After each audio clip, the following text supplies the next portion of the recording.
చెరపకురా చెడేవు అని చెప్పి పాతకాలపు సామెత ఒకటి ఉంది, మనందరికీ తెలిసిన విషయమే.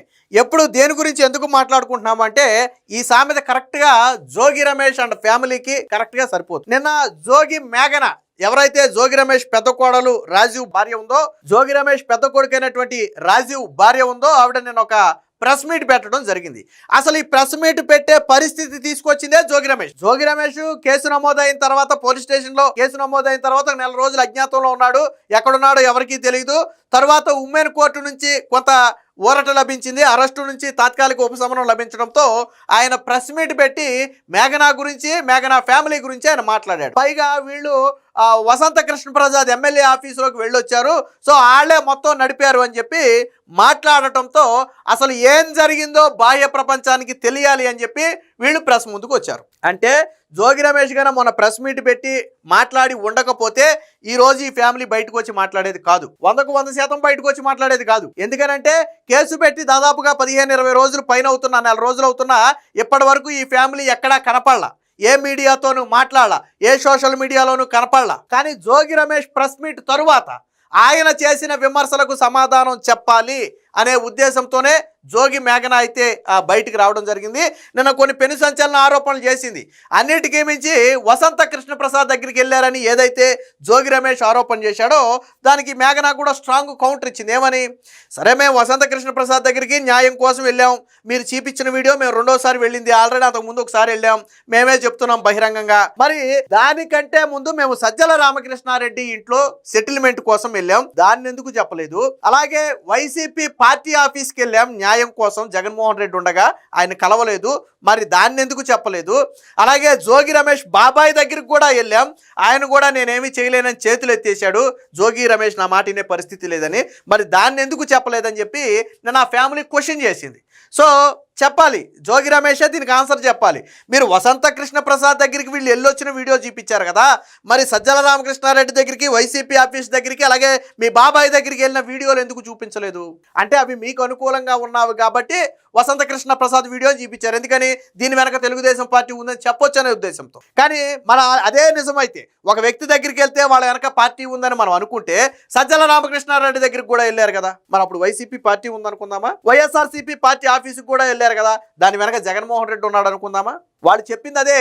సజ్జల రామకృష్ణారెడ్డి ఇంట్లో మొదటగా వీళ్ళు విజయవాడ పోలీస్ కమిషనర్ దగ్గరికి కంప్లైంట్ పట్టుకుని వెళ్ళారు. వెళ్ళినప్పుడు ఇలా కేసు పెడుతున్నారని తెలిసి జోగి రమేష్ ఏం చేశాడంటే కొంతమంది వ్యక్తుల చేత, ఎవరైతే మేఘన వాళ్ళ లాయర్ ఉన్నాడో లాయర్కి ఒక మెసేజ్ చేశారు. ఏమని? ఈ కోర్టులు కేసులు వద్దు, కూర్చుని మాట్లాడుకుందాం, సజ్జల రామకృష్ణారెడ్డి ఇంట్లో కూర్చుందాం, మీరు కేసు వాపస్ తీసుకోండి అని. వాళ్ళ లాయర్ వచ్చి అమ్మాయి ఇలాగా సజ్జల రామకృష్ణారెడ్డి దగ్గర కూర్చుని మాట్లాడుకుందాం అంటున్నారు, ఏం చేద్దామని అడిగితే వీళ్ళ కుటుంబం కూడా సరే, మనకు కావాల్సింది కూడా కేసులు కాదు సెటిల్మెంటే కాబట్టి, సరే సజ్జల రామకృష్ణారెడ్డి అంటున్నారు కాబట్టి వైసీపీలో కొద్ది పెద్దరికంగా ఉన్న వ్యక్తి కాబట్టి సరే న్యాయం చేస్తాడేమో, వెళ్ళి మాట్లాడి చూద్దాం, లేకపోతే అప్పుడే మనం ఏదో డిసైడ్ అవుదామని చెప్పి సజ్జల రామకృష్ణారెడ్డి దగ్గరికి వెళ్ళి జరిగింది మొత్తం చెప్పారు. జోగి రాజీవ్ గురించి చెప్పారు, పెళ్ళైన తర్వాత ఏం జరిగిందో చెప్పారు, 2 నెలలకి పంపేసింది చెప్పారు, అన్నీ చెప్పారు. సజ్జల రామకృష్ణారెడ్డి విన్న తర్వాత నీకెందుకమ్మా, న్యాయం చేద్దాము, నేను ఉన్నాను కదా, నువ్వేం కంగారు పడద్దు, ఇప్పుడు కోర్టులు కేసులు అంటూ బయటికి వెళ్తే పరువు పోవటం అలాగే ల్యాగ్ అవటం తప్ప ఉపయోగం ఉండదు, కూర్చుని సెటిల్ చేద్దాం, నాకు 2 రోజులు టైం ఇవ్వు అని సజ్జల రామకృష్ణారెడ్డి మొత్తం విన్న తర్వాత వీళ్ళకి చెప్పాడు. సరే, ఒక పెద్ద మనిషి 2 రోజులు టైం అడిగాడు కదా అని చెప్పి వీళ్ళు వదిలేశారు. 2 రోజులు అయిపోయింది, 2 వారాలు అయిపోయింది, 2 నెలలు అయిపోయింది, పట్టించుకోవట్లా. సజ్జల రామకృష్ణారెడ్డి దగ్గర నుంచి ఏమీ మెసేజ్ రాలేదు, ఫోన్ రాలేదు. అలాగని చెప్పి పోనీ సజ్జల రామకృష్ణారెడ్డి ఏమైనా జోగి ఫ్యామిలీతో మాట్లాడి ఒప్పందం చేశాడంటే జోగి ఫ్యామిలీ నుంచి వీళ్ళకి కాంటాక్ట్ రాలేదు. అంటే ఎవరి పనుల్లో వాళ్ళు ఉన్నారు, ఇక ఈ అమ్మాయిని మర్చిపోయారు. అలాగే వైఎస్ఆర్సీపీ ఆఫీస్కి జగన్మోహన్ రెడ్డి ఉన్నప్పుడు వీళ్ళు వెళ్ళారంట, మేఘనా కావచ్చు వాళ్ళ తండ్రి కావచ్చు వెళ్ళారంట. వెళితే ఆ రోజు జగన్మోహన్ రెడ్డిని కలవనివ్వాల, ఆ రోజు కలవల, బయటకు వచ్చేసారు. అంటే మేబీ కలవకుండా అడ్డుకున్నారు, జగన్మోహన్ రెడ్డిని కలవకుండా అడ్డుకున్నారు. సో ఆ రోజు జగన్మోహన్ రెడ్డి ఆఫీస్కి వెళ్ళినా, వైసీపీ ఆఫీస్కి వెళ్ళినా న్యాయం జరగల. సర్లే అని చెప్పి జోగి రమేష్ బాబాయ్ దగ్గరికి వెళ్ళారు, వెంకటేశ్వర్లో మీద పేరు ఉంది, ఆయన దగ్గరికి వెళ్ళారు. పాప ఆయన విన్నాడు, నీకు జరిగింది అన్యాయమేనమ్మా, కాకపోతే ఇప్పుడు నేను నిస్సహాయ స్థితిలో ఉన్నాను, జోగి రమేష్ నా మాట వినే పరిస్థితి లేదు, నీకు న్యాయం జరగాలని అయితే నేను కోరుకుంటున్నాను, కానీ నేనైతే జోగి రమేష్తో చెబితే ఆయన వినే పరిస్థితి అయితే లేడు, నువ్వు ఏదో వేరే లీగల్గానో లేకపోతే ఇంకోటో న్యాయం కోసం ప్రయత్నం చేయడమే తప్ప నేనేమీ చేయలేను అని చెప్పి ఆయన చేతులు ఎత్తేశాడు. అప్పుడు వసంత కృష్ణ ప్రసాద్ దగ్గరికి వెళ్ళాడు. నేను ఆడు కూడా చెప్పారు, వసంత కృష్ణ ప్రసాద్ దీన్ని అడ్వాంటేజ్ తీసుకోవాలా.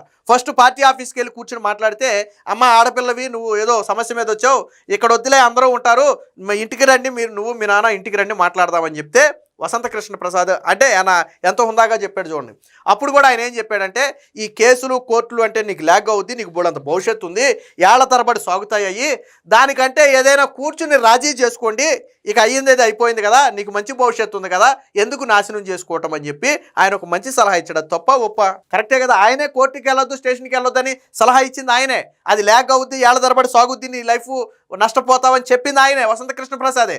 పైగా ఆయన దాన్ని ఉపయోగించుకోవచ్చు, ఇదిగో నీ కోడలు నా దగ్గరకు వచ్చింది న్యాయం కోసం అని చెప్పి వసంత కృష్ణ ప్రసాద్ దాన్ని రాజకీయంగా ఉపయోగించుకోవచ్చు. కానీ వసంత కృష్ణ ప్రసాద్ కనీసం వచ్చిన సంగతి కూడా ఎవరికి తెలియని వల్ల పార్టీ ఆఫీస్కి వెళ్తే అందరికీ తెలుస్తేనే ఆయన ఇంటికి వచ్చి మాట్లాడమన్నాడు. ఎందుకని 10 మందికి తెలియకూడదని. ఇక్కడ వసంత కృష్ణ ప్రసాద్ 100కు 100% ఆ వ్యక్తి గురించి కానీ జోగి ఫ్యామిలీ గురించి కానీ బయటకు రాకూడదని జాగ్రత్త పడ్డాడు. మనం దాన్ని ఒప్పుకోవాలి. అదే వసంత కృష్ణ ప్రసాద్ మళ్ళీ ఇలా బాబాయిని, ఇప్పుడు వీళ్ళు ఆల్రెడీ మాట్లాడారు కదా, అదే బాబాయిని వసంత కృష్ణ ప్రసాద్ పిలిపించాడట, ఆ ఇంటికి వచ్చాడట. మరి ఏదోటి జోగి రమేష్తో మాట్లాడి, చూడు అనవసరంగా పిల్ల నష్టపోతుంది కదా, జీవితం వాళ్ళకి పెళ్ళి అది ఇష్టం లేకపోయింది, ఏదోటి చేసి వీళ్ళ సెటిల్మెంట్ లేదో వీళ్ళకి చేసేసి వీళ్ళకి ఇవ్వాల్సింది వీళ్ళకి ఇచ్చేస్తే వీళ్ళ దారి వీళ్ళు చూసుకుంటారు కదా, ఎందుకు ఇబ్బంది పెట్టడం అంటే మళ్ళీ ఆయన అదే చెప్పాడంట, నా మాట వినే పరిస్థితి ఎక్కడుందో జోగి రమేష్, నా మాట వినడు అని. అప్పుడు తప్పని పరిస్థితుల్లో వీళ్ళు స్టేషన్కి వెళ్ళారు తప్ప ఇందులో వసంత కృష్ణ ప్రసాద్ పాత్రే లేదు, వసంత కృష్ణ ప్రసాద్ ప్రమేయమే లేదు. ఆయన కూడా ఇది ఫ్యామిలీ ఇష్యూ కదమ్మా, మనం మాత్రం ఏం చేయగలదు అన్నట్టుగా ఆయన కూడా చెప్పాడు. మీరు కూర్చుని మాట్లాడుకుంటే మంచిదని మాత్రం ఆయన సలహా ఇచ్చాడు. సో ఆ విషయం నిన్న స్వయంగా వీళ్ళే చెప్పారు. అంటే వసంత కృష్ణ ప్రసాద్ను ముందు పెట్టి తెలుగుదేశం పార్టీని జుబ్బూచిగా చూపాలంటే ఏమైంది, మొత్తం బండారం మొత్తం కూడా బయటకు వచ్చింది. ఏం చెప్పింది నిన్న, వాళ్ళ ఇంట్లో పూర్తిగా అందరూ క్రిస్టియన్స్, ఆవిడ మదర్ అంటే జోగి రమేష్ భార్య శకుంతల డైలీ బైబుల్ చదువుద్ది, తప్పు కాదు, వాళ్ళు చదువుకోవచ్చు. ఈ అమ్మాయి మాత్రం పూజ చేయాలంటే భయపడేదంట. శివుడు ఫోటోని పెట్టి పూజ చేస్తుంటే శివుడు దేవుడు ఎలాగవుతాడు, ఇద్దరు పిల్లలు ఉన్నారు కదా, మనుషులాగా రెండు పెళ్లిళ్ళు చేసుకుంటే దేవుళ్ళు అవుతారా అని చెప్పి శివుడిని కించపరిచింది అక్కడ. అలాగే దేవుడి దగ్గర ఏదో కథ ప్రసాదం పెడితే దేవుడు వచ్చి తింటాడా, ఇప్పుడు ప్రసాదం ఎందుకు పెట్టావు అక్కడ, దేవుడు వచ్చి తింటాడా అని స్వయంగా అత్త అడిగేదంట. ఈ అత్తకు భయపడి అగరబత్తి వెలిగిస్తేనేమో శవాల దగ్గర వాసనలాగా ఉందనేదంట. అగరబత్తి వెలిగించాలంటే భయం, గంట కొట్టాలంటే భయం, హారతి ఇవ్వాలంటే భయంగానే బతికారు. 2 నెలల తర్వాత పంచాయతీ పెట్టారు. ఏమని, ట్విస్ట్ ఏంటో తెలుసా, పెళ్ళైన 2 నెలలకే విడాకులకు అప్లై చేశాడు జోగిరాజు. ఆ విషయం వీళ్ళకి తెలియదు. కాకపోతే కోర్టు రిజెక్ట్ చేసింది. ఎందుకని, నోటీసులు పంపలా. నోటీసులు వస్తే వీళ్ళకి తెలిసేది. నోటీస్ ఎందుకు పంపలేదు అంటే, విడాకులకు అప్లై చేసినప్పుడు పెళ్ళైన సంవత్సరం వరకు లేదా 6 నెలల వరకు టైం ఉంది, ఆ లోపు విడాకులకి అప్లై చేయడం కుదరదు, కాబట్టి విడాకులకి అప్లై చేయడం కుదరదని కొట్టేసింది. తర్వాత ఏడాది పాటు ల్యాగ్ చేయాలి, ఏడాది గడవాలి విడాకులకు అప్లై చేసుకోవాలంటే. ఏడాది పాటు ఎలా ల్యాగ్ చేయాలని ఆలోచించి పంచాయతీ అంటే వాస్తవానికి రాజు తనతో కరెక్ట్గా ఉండట్లేదని జోగి రమేష్కి వాళ్ళ భార్యకి చెప్పింది. వాళ్ళు పట్టించుకోవాలా. దీంతో మేఘనా తల్లిదండ్రులు వచ్చి నిలదీశారు, అడిగారు ఏంటి పరిస్థితి అని. అడిగితే సరే మా అబ్బాయికి ఏదో ఇబ్బంది ఉంది, మేము ట్రీట్మెంట్ ఇప్పిస్తాము, అప్పటి వరకు మీ పిల్లని తీసుకెళ్ళండి అన్నారు.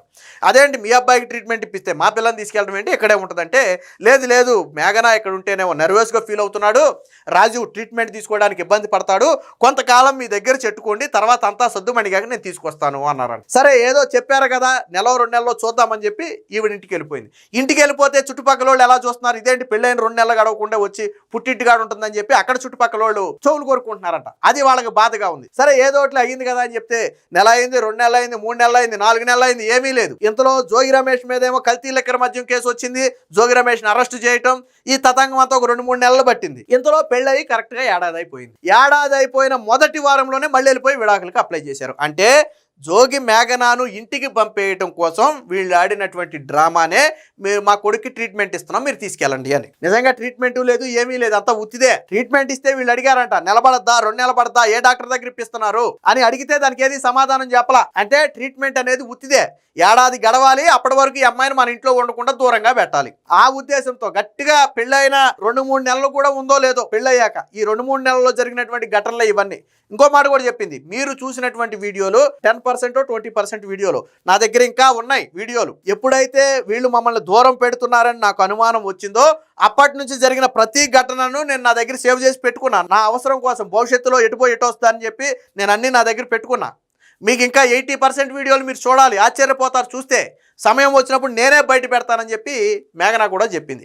అసలు రాజీవ్ సరిగ్గా ఉండట్లేదని మొదట చెప్పిందే జోగి రమేష్కి వాళ్ళ భార్యకి. మరి వాళ్ళైనా కూర్చోబెట్టి మాట్లాడాలి కదా. చెయ్యకపోతేనే అప్పుడు మేఘనా తల్లిదండ్రులు ఇన్వాల్వ్ అయ్యి గట్టిగా నిలదీశారు. పైగా వాయిస్ కాల్ వినే ఉంటారు కదా, సోషల్ మీడియాలో లీక్లు అయినాయి, అవి నిజమైన కాల్సే. నిన్న మేఘనా చెప్పింది, మీరు చూసినటువంటి ప్రతి వీడియో, మీరు విన్నటువంటి ప్రతి కాలు నిజమే, అది అబద్ధం కాదు, దాని ఒరిజినల్ నా దగ్గరే ఉన్నాయి. ఏమంది వాళ్ళ అత్తగారు ఏమంది ఫోన్ చేసి మేఘనా తండ్రికి, మీ అమ్మాయికి ఏదన్నా కానుకలు గిఫ్టుల రూపంలో ఇస్తే మా అబ్బాయికి 3 వస్తుందని చెప్పారంట. ఏ తల్లైనా ఆ మాట చెప్పుద్దా? నా కొడుకు 3 రావాలంటే మీరు గిఫ్ట్లు ఇవ్వండి అని చెప్పి ఏ తల్లైనా చెప్పుద్దా? రాజకీయాల్లో ఉన్నారు, ఇంత సంపాదించుకున్నారు, ఇంకా ఆశ చచ్చిపోక ఆ అమ్మాయి చెప్పింది కరెక్టే, కంప్లైంట్లో రాసింది కరెక్టే.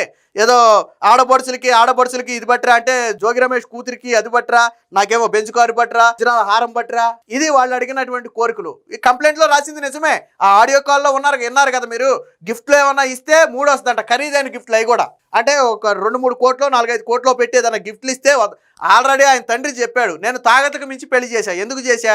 అటుపక్క పెద్ద ఫ్యామిలీ, రాజకీయంగా వాళ్ళు పెళ్లి మంచిగా చేయాలని అడిగారు. సరే తలదాకట్టు పెట్టైనా పెళ్లి మంచిగా చేస్తే నా కూతురు జీవితం బాగుంటుంది కదా అని చెప్పి నేను పెళ్లి చేస్తే ఈరోజు మళ్ళీ తిరిగి అదనపు కట్నం తీసుకురావాలని మమ్మల్ని వేధిస్తున్నారని చెప్పి స్వయంగా చెప్పారు. అంటే జోగి రమేష్ పెట్టినటువంటి ఒక ప్రెస్ మీట్తో మొత్తం నిన్న సోషల్ మీడియా మొత్తం కూడా షేక్ అయింది. నిన్న మేఘనా ప్రెస్ మీట్తో, అంటే జోగి రమేష్ ప్రెస్ మీట్ పెట్టడం వల్లే మేఘనా ప్రెస్ మీట్ పెట్టి, మేఘనా మాట్లాడిన దాంట్లో తప్పు లేదు, జరిగిన ప్రతిదీ చెప్పింది. నా తప్పు లేదు, నా తప్పు లేకుండా నేను మాట పడాల్సిన అవసరం లేదు. ఈ రోజు కూడా ప్రెస్ ముందుకి ఆయన నిన్న మాట్లాడిన మాటలు అబద్ధం అని చెప్పాలనే మేము ప్రెస్ ముందుకు వచ్చాం. అక్కడ వసంత కృష్ణ ప్రసాద్ గారి పాత్ర లేకపోయినా, తెలుగుదేశం పార్టీతో మాకు ఏ పార్టీతో సంబంధం లేకపోయినా మమ్మల్ని ఇరికిచ్చే ప్రయత్నం చేశారు, మా వెనక రాజకీయ కుట్ర పన్నే ప్రయత్నం చేశారు. అందుకనే ఈరోజు మేము ముందుకు వచ్చాం. దానికంటే ముందు సజ్జల రామకృష్ణారెడ్డి దగ్గరికి వెళ్ళాం, జగన్ రెడ్డి దగ్గరికి వెళ్ళాం, అవి ఎందుకు చెప్పలేదని చెప్పి నేను క్వశ్చన్ చేశారు. మరి దీనికి జోగి రమేష్ ఆన్సర్ చేయాలా, వైసీపీ పార్టీ నాయకులు ఆన్సర్ చేయాలా, సజ్జల రామకృష్ణారెడ్డి మధ్యవర్తిత్వం వహించే ప్రయత్నం చేశాడు కదా, ఆయన సమాధానం చెప్పాలా, చెప్తారా మరి? సో ఇది జోగి రమేష్ పెట్టినటువంటి ఒక ప్రెస్ మీట్ అనేది ఈరోజు మేఘనా ప్రెస్ మీట్ పెట్టడానికి ప్రధాన కారణమైంది. దీంతో మొత్తం జోగి ఫ్యామిలీ హిస్టరీ మొత్తం కూడా నిన్న మేఘనా నోటి ద్వారానే మీడియా మొత్తానికి కూడా చెప్పడం జరిగింది.